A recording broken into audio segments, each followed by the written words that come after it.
வணக்கம்.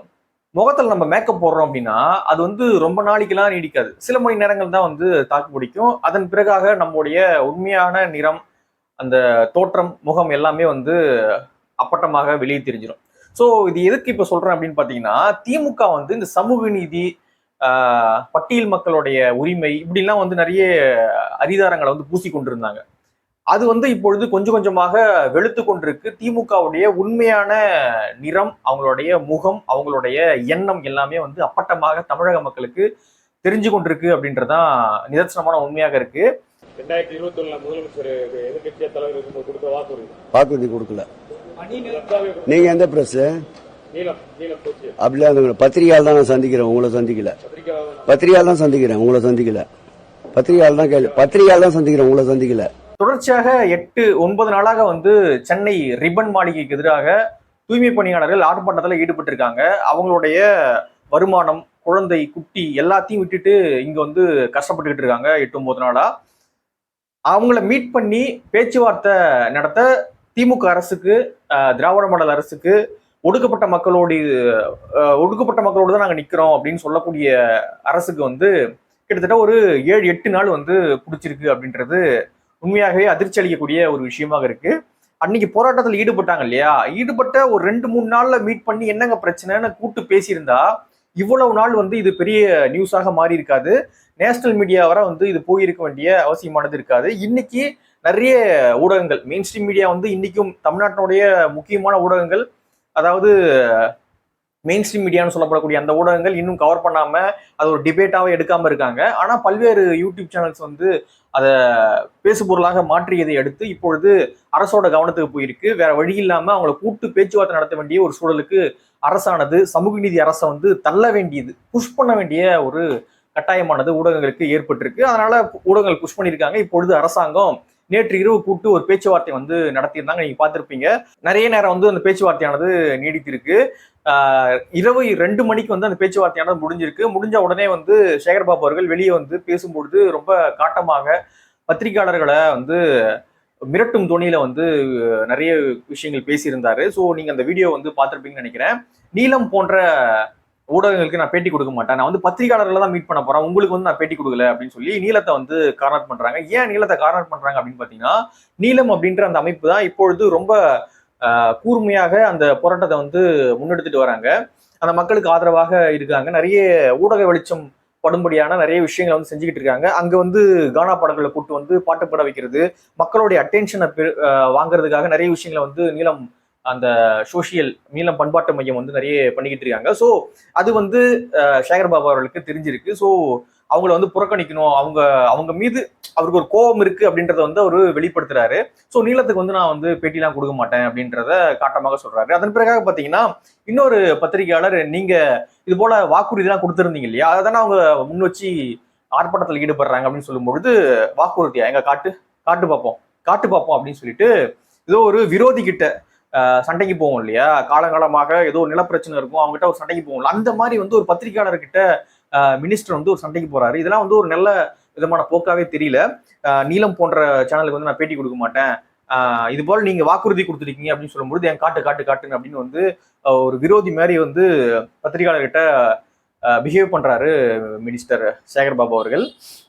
இதெல்லாம் பார்க்கும்பொழுது திமுக வந்து என்ன பண்றது அப்படின்னு தெரியல. ஏன்னா வந்து போன அதிமுக ஆட்சி நிறைய விஷயங்களை பண்ணி அவங்க ஆட்சிக்கு வந்து வந்தாங்க. அந்த அரிதாரம் வந்து பூசிக்கொண்டாங்க.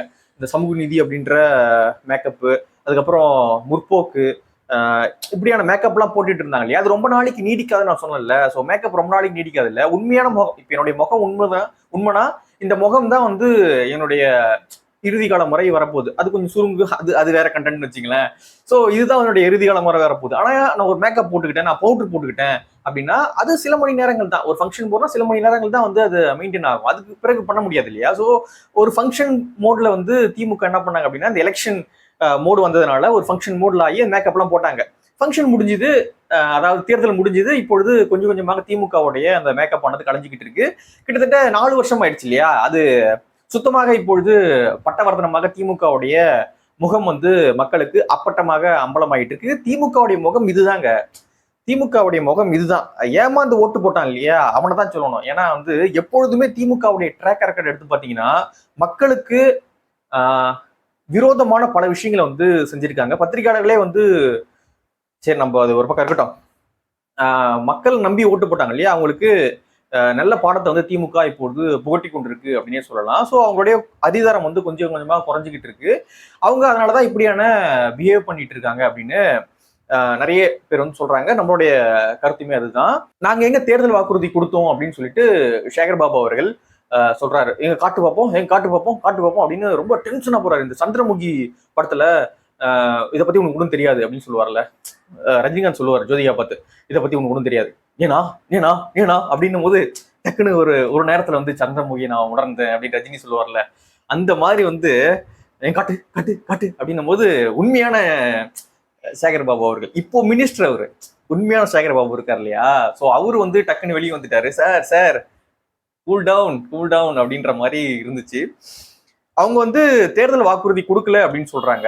ஆனா அவங்க தேர்தல் அறிக்கையில 285 ஊராட்சிகள், அரசு பள்ளிகள், அரசு மருத்துவமனைகள், அரசு மாணவர் விடுதிகள், நகராட்சி, மாநகராட்சி, பேரூராட்சி ஆகியவற்றில் பணிபுரியும் தூய்மை பணியாளர்களின் பணி ஊதியம், ஓய்வூதியம் போன்ற கோரிக்கைகள் உடனடியாக நிறைவேற்றப்படும் ஆட்சிக்கு வந்த உடனே அப்படின்னு சொல்லிட்டு திமுக தங்களுடைய தேர்தல் அறிக்கை 285 சொல்லியிருக்காங்க. ஸோ இதைத்தான் வந்து மக்கள் இப்பொழுது முன் வச்சு கேட்டுக்கிட்டு இருக்காங்க.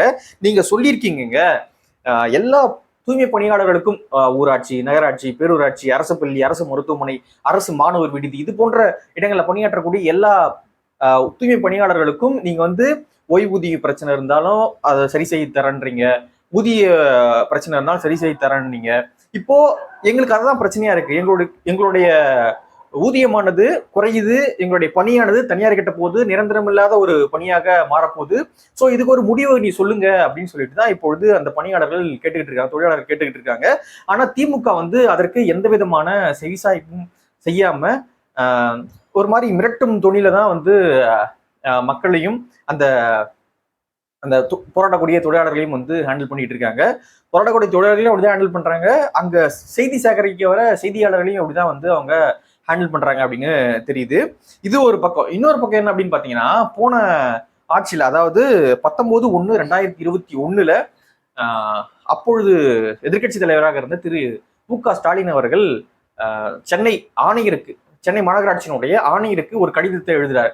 அந்த கடிதத்தில் அவர் என்ன சொல்றாரு அப்படின்னு பாத்தீங்கன்னா, வர்தா புயல், அப்புறம் வந்து சீனா அதிபர் வந்து மகாபலிபுரம் வந்தார் இல்லையா, ஸோ அந்த நிகழ்வு, இப்படியான கடுமையான நிகழ்வு, கொரோனா காலம், இப்படியான நிகழ்வுகள்லாம் வந்து மும்முரமாக ரொம்ப தீவிரமாக அர்ப்பணிப்பு உணர்வோடு செயல்பட்டாங்க தூய்மை பணியாளர்கள். ஸோ அப்படியான தொழிலாளர்களை நம்ம வந்து கைவிட்டக்கூடாது, அவங்களுக்கு வந்து பணி நிரந்தரத்தை வந்து நம்ம செய்து கொடுக்கணும். நீங்க வந்து பணி நீக்கம் வந்து செய்திருக்கீங்க, ஸோ அது சரியான ஒரு போக்கு இல்லை. ரொம்ப அரசுக்கு கடுமையான காலங்கள்ல இந்த தூய்மை பணியாளர்கள் நம்மளோட நின்று இருக்காங்க, அதனால நம்ம வந்து இப்போ அவங்களோட நிற்கணும், அதனால அவங்களுக்கான பணி நிரந்தரத்தை நீங்க செய்து கொடுக்கணும் அப்படின்னு சொல்லிட்டு சென்னை மாநகராட்சியினுடைய ஆணையருக்கு ஒரு கடிதத்தை அப்பொழுது இருந்த எதிர்கட்சி தலைவர் திரு மு.க. ஸ்டாலின் அவர்கள் எழுதியிருக்காரு. ஸோ அப்படியே வந்து இப்போ என்ன பண்றாங்க அப்படின்னு பாத்தீங்கன்னா, அதனால நாங்க ஒன்றும் பண்ண மாட்டோம். இப்போ அந்த மக்களுடைய கோரிக்கை என்ன, எங்களுடைய சம்பளம் குறையுது, எங்களுடைய பணி வந்து நிரந்தரம் இல்லாத பணியாக மாறப்போகுது, ஸோ எங்களுக்கு ஒரு உத்தரவாதம் கொடுங்க அப்படின்றத அவங்களுடைய கோரிக்கையாக இருக்கு. ஆனா அதுக்கு செவி சாய்க்காம நாங்க எங்க எழுதணும், நாங்க எங்க பண்ணோம் அப்படின்னு சொல்லிட்டு தட்டி கழிக்கிறதுலே தான் இப்பொழுது திமுக அரசு மும்முரமாக இருக்காங்க அப்படின்னு வந்து அவங்க நடவடிக்கை பார்க்கும்போது நமக்கு தெரியுது. இன்னைக்கு பேச்சுவார்த்தை நடத்தப்படும் அப்படின்னு சொன்னாங்க.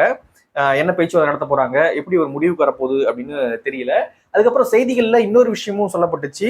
அவங்க மாநகராட்சியினுடைய அலுவலகத்துக்குள்ள கூட்டு பேச்சுவார்த்தை நடத்தும் பொழுது, ரிப்பன் மாளிகைக்குள்ள கூட்டு பேச்சுவார்த்தை நடத்தும் பொழுது மிரட்டும் தோல்வியில வந்து தொழிலாளர்களுக்கு ஆதரவாக வந்தவங்களை வந்து நடத்தினாங்க அதிகாரிகளும் அமைச்சரும் அப்படின்னு சொல்லிட்டு ஒரு செய்தியானது வந்திருக்கு. நீங்க என்ன அவ்வளவு பெரிய ஆளா, முதலமைச்சருக்கு சாப விடுவீங்க, முதலமைச்சர் குடும்பத்துக்கு சாப விடுவீங்களா அப்படின்னு சொல்லிட்டு சேகர் பாபு கேட்டிருக்காரு. இதெல்லாம் உங்களுக்கு எதுக்கு, அவனுடைய சம்பளம் குறையுது, அப்ப அவனுடைய கடுப்புல வந்து அவன் ஏதோ சொல்ல செய்வான், உங்களுக்கு எதுக்கு, அதுக்கு முதலமைச்சர் சாபம் விட்டாருன்னா உங்களுக்கு என்ன, முதலமைச்சருக்கு குடும்பத்துக்கு சாபம் விட்டா உங்களுக்கு என்ன, அவனுடைய கோரிக்கை என்ன அதை நிறைவேற்றாம முதலமைச்சர் சாபம் விடுவியா நீ, முதலமைச்சர் குடும்பத்துக்கே சாபம் விடுவியா நீ, இதெல்லாம் என்ன மாதிரியான வேலை, நீங்க ஒரு மினிஸ்டர், மினிஸ்டர் மாதிரியே நடந்துக்கிறாரு அப்படின்னு இதே டைம்ல வந்து நம்மளால கேட்க முடியாது இல்லையா. ஸோ பொறுப்பான பதவியில் இருக்கார், மாண்புமிகு ஆச்சு.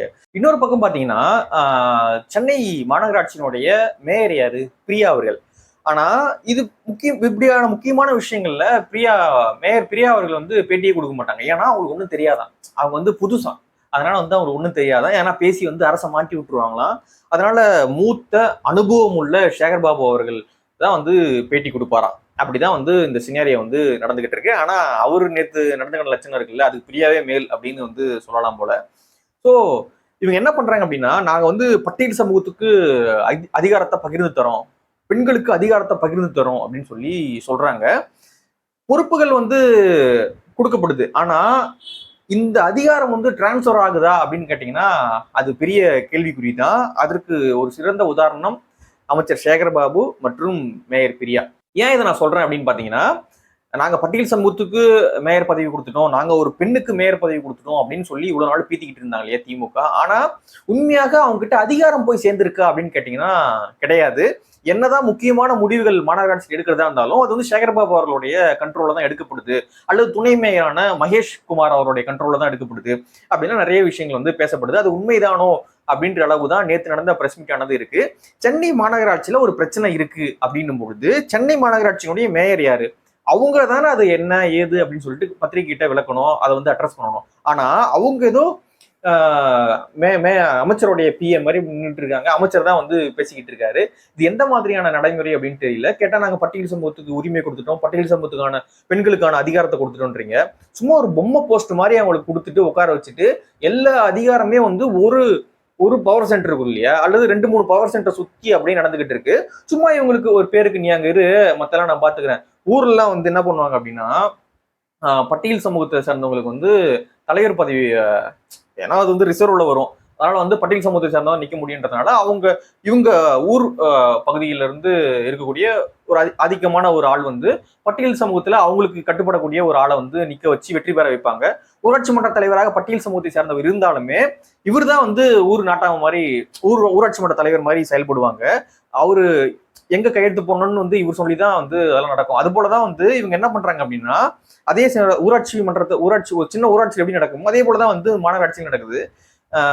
நீ அங்க இருந்துக்கோ, நான் சொல்றத கையெழுத்து போடு, நான் சொல்ற பணியை மட்டும் செய்ய, சொல்றதோட பிரஸ் மீட் கொடு, போதும், மத்தெல்லாம் நான் பாத்துக்கிறேன் அப்படின்னு ஒரு இது இருக்கும் இல்லையா. அந்த மாதிரியாதான் நடத்துறாங்களோ பிரியாவை அப்படின்னு தான் தெரியுது. ஒரு மேயர் வந்து கார்ல தொங்கிட்டு போனாங்க அப்படின்னா காட்சி நடந்திருக்கும். உதயநிதி அவர்களை தொங்கிட்டு போக விட்டுருவாங்களா, இப்ப இருக்கக்கூடிய இன்பநிதி தொங்கிட்டு போக விட்டுருவாங்களா, அமைச்சர் சேகர்பாபு இறங்கி நீங்க ஏறுங்க கார்ல இன்பநிதி, நான் நடந்து வரேன் அப்படின்னு சொல்லிட்டு அந்த அளவுக்கு நடத்துவாங்க. ஆனா பட்டியல் சமூகத்தை சேர்ந்த ஒரு பெண்ணை வந்து கார்ல தொங்க விட்டுட்டு வருவாங்க. நீங்க என்னதான் மேயரா இருந்தாலும் தொங்கிட்டு வா அப்படின்னு சொல்லி நடத்தக்கூடிய ஒரு சிறப்பான சமூக நீதி அரசு தான் திராவிட மாடல் அரசு. இப்போ அந்த மக்களுடைய கோரிக்கை என்ன, அந்த மக்கள் வந்து எங்களுக்கும் நிரந்தரமான வேலை வேணும், அதுக்கப்புறம் வந்து சம்பளத்தெல்லாம் குறைக்க கூடாது அப்படின்னு வந்து சொல்றாங்க. ஒரு பேச்சுவார்த்தை நடத்துங்க, அந்த தனியார் நிறுவனத்தை கூப்பிடுங்க, இப்போ வந்து 25,000 சம்பளம் வாங்குறாங்க, அந்த 25,000 வந்து அவங்களுக்கு கொடுத்துருங்க அப்படின்னு சொல்லிட்டு ஒரு 4-5 வருஷத்துக்கு வந்து அவங்களை பர்மனண்டா வச்சிருங்க அப்படின்னு சொல்லி ஏதாவது ஒரு இடத்துக்கு வரணும்ல. நீங்க தனியார்கிட்ட தான் கொடுக்க போறீங்க அப்படின்னு முடிவாகி போச்சு அப்படின்னா அந்த மக்களுடைய ஒரு சில கோரிக்கையாச்சும் நிறைவேற்றணும்ல. அது கூட நிறைவேற்ற மாட்டோம், நாங்க தனியார் பக்கம் தான் நிற்போம் அப்படின்னு சொல்லி இருந்தீங்க அப்படின்னா என்ன மாதிரியான மனப்பான்மை இது அப்படின்னு தெரியல. அந்த மக்களுடைய ஊதியத்தையாச்சும் குறைஞ்சபட்சம் சரி பணி நிரந்தரமாச்சு நீங்க செய்து தர வேணும், அந்த மக்களுடைய ஊதிய குறைப்பு ஏற்படுதுல அதையாச்சும் ஏற்படாம தடுக்கலாம் இல்லையா. 24,000 சம்பளம் வாங்குறாங்கன்னா அந்த தனியார்கிட்டையும் 24,000 வாங்கி கொடுங்க. அதை கூட செய்ய முடியாம நீங்க எதுக்கு அரசு நடத்துறீங்க? ஏன் அப்பாவி மக்களுடைய வயிற்று அடிக்கிறதுக்கு இதுக்கு தான் அரசு நடத்துறீங்களா? அந்த மக்களுடைய வாழ்வாதாரத்தை, அந்த மக்களுடைய மற்ற விஷயங்களை வந்து மேம்படுத்தி கொண்டு வர்றதுக்கான முயற்சிகள் ஈடுபடாம ஒன்லி தனியார்கிட்ட கொடுத்துட்டீங்க ரைட்டு, அந்த மக்களுக்கான அந்த ஊதியத்தையாச்சும் சரியாக பழைய ஊதியத்தை அப்படியே பெற்றுக் கொடுக்கறதுக்கான வேலைகளில் ஈடுபடலாம்ல. அது கூட ஈடுபட மாட்டேன். பேச்சுவார்த்தை என்ன பேச்சுவார்த்தை நடத்த போறீங்க அந்த மக்கள் கிட்ட? அந்த மக்களுடைய கோரிக்கை என்ன? வாங்கின சம்பளத்தை அப்படியே கொடுக்க சொல்லுங்க, பணி நிரந்தரம் செய்து தர சொல்லுங்க அப்படின்னு சொல்றாங்க. அதை செஞ்சு கொடுத்தா முடிச்சு போச்சு இல்லையா. ஸோ அதை கூட செஞ்சு கொடுக்காம ஏதோ இழுத்து அடிச்சுக்கிட்டு அந்த மக்களை அசிங்கப்படுத்திக்கிட்டு, அந்த மக்கள் பாவம் ஆல்ரெடியே ரொம்ப கஷ்டப்பட்ட ஒரு வர்க்கம்னா அந்த தூய்மை பணியாளர் வர்க்கம் தான். அந்த மக்களை இன்னும் கஷ்டப்படுத்திக்கிட்டு 8 நாளா 9 நாளா போராடிக்கிட்டு இருக்காங்க. சம்பளம் கட்டு, வீட்டுல குழந்தை குட்டியை பார்க்க முடியாது, குளிக்க முடியல, ரெஸ்ட் ரூம் போக முடியல அப்படின்னு ரொம்ப அவஸ்தைப்பட்டுக்கிட்டு அந்த மக்கள் அங்க உட்காந்துக்கிட்டு இருக்காங்க. ஆனா இதை பத்தி எந்த விதமான கவலையும் இல்லாம ஸ்டாலின் அவர்கள் நடிகை பார்க்க விரும்பினாங்களாம், அந்த வீட்டுக்கு வந்து போயிருக்காரு. அதுக்கப்புறம் வைரமுத்து ஜெகத் ரட்சகன் வந்து ஏதோ கம்பன் விழா வந்து நடத்தியிருக்காரு. அந்த விழாவுக்கு வந்து நேற்று போய் சிறப்பிச்சுட்டு வந்திருக்காரு. இது போல விழாவை சிறப்பித்து கொண்டிருக்கிறார் மு.க.ஸ்டாலின் அவர்கள். ஆனா சிட்டிக்கு நடுவுல ரிப்பன் மாளிகைக்கு எதிராக இத்தனை பேர் வந்து போராட்டம் பண்ணிட்டு இருக்காங்க. ஆனா அது வந்து முதலமைச்சர் அவர்களுடைய கவனத்துக்கு இன்னும் போல. விரைவில் வந்து அது போனோம். இந்த வீடியோ பற்றி உங்களுடைய கருத்து என்ன அப்படின்றத கீழே கமெண்ட்ல பதிவு பண்ணுங்க. தொடர்ச்சியாக அன்புடன் மகா சேனலை வந்து சப்போர்ட் பண்றீங்க. ரொம்ப நன்றி.